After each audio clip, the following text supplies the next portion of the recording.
అందరినీ ఎంకరేజ్ చేయాలి ఈ పని. అవును సార్, తప్పకుండా. సార్ అలాగే ఈ కాన్స్టిపేషన్ ప్రాబ్లం వచ్చిన తర్వాత పిల్లల్లో చాలా మంది, కొంతమంది పెద్దవాళ్ళు ఏం చేస్తారంటే మిస్గైడెన్స్ ఇస్తూ ఉంటారు. ఇలా చేస్తే తగ్గిపోతుంది, డాక్టర్ అవసరం లేదు ఇలాంటి చిన్న చిన్న విషయాలకి అన్నట్లుగా సలహాలు ఇస్తూ ఉంటారు. దానివల్ల చాలా ప్రాబ్లం అనేది ఫ్యూచర్లో వచ్చే ఛాన్సెస్ ఉంటాయి. ఏ టైంలో డాక్టర్ని కన్సల్ట్ అవ్వాల్సిన అవసరం ఉంటుంది సార్ ఇలాంటి పిల్లల్లో? ఎప్పుడైనా కూడా మోషన్ అయ్యే పద్ధతిలో 2 వారాల మించి ఒక తేడా కనుక నడుస్తుంటే డెఫినెట్గా కన్సల్టేషన్కి వెళ్ళాలి. ఓకే, 2 వారాల వరకు ఓకే.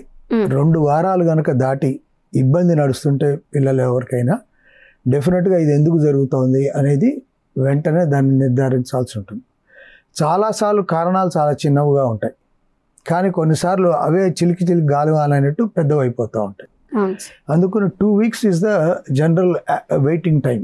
2 weeks దాటికి కనుక ఉంటే డెఫినెట్గా